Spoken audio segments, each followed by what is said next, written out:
what is the limit of the curve f of x? What does this even mean? Here's everything you need to know about limits in less than 5 minutes. When the question asks you to find the limit of a function at a certain point, it's saying that as we travel along this curve, what seems to be the y value as we approach this x value? Because math works like magic, sometimes the limit doesn't always exist. Limits don't exist if they don't equal a number. So if it's infinity or negative infinity, it doesn't exist.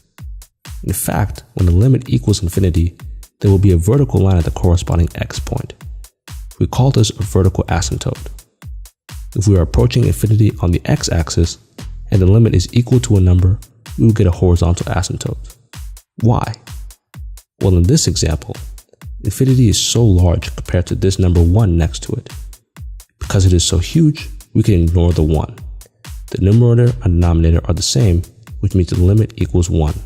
If we approach the point on the curve from two opposite directions, and the limits are not the same from each direction, then the limit doesn't exist either.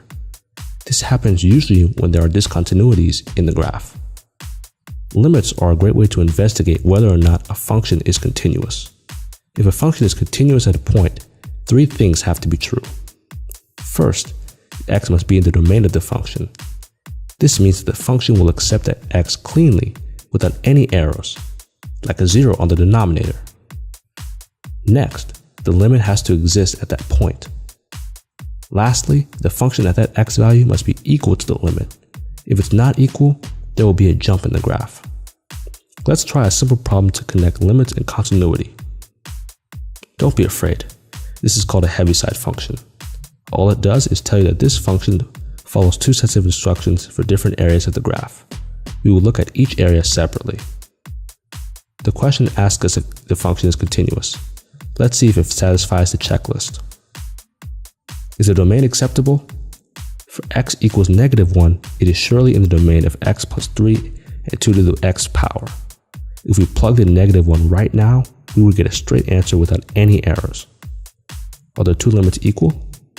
Let's work on each limit. For the first limit, which is for x approaching -1 from the negative side, we could just plug in -1. It's 2. If the second limit isn't 2, then the limits won't be equal and the function is not continuous at x equals -1. 2 to the -1 power is 1/2. 1/2 is not 2, so the function isn't continuous. But what if we had a problem where you couldn't plug in the number?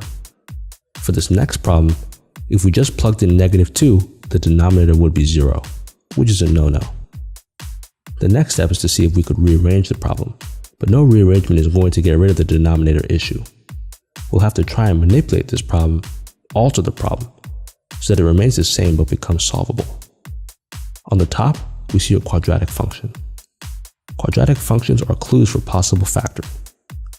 You want to factor out something so that you will be able to cross off something similar on the top and bottom, effectively getting rid of the denominator. If we unfold the top, we have an x minus 2 multiplied by x plus 1. We can cross off the x minus 2 from the top and bottom. Now we just have x plus 1, which we can now evaluate to 3. And there's your final answer. Here are some more limit problems. The answers are in the description. You're still here? You must really love the video. Drop it a like and subscribe for more of 100 points.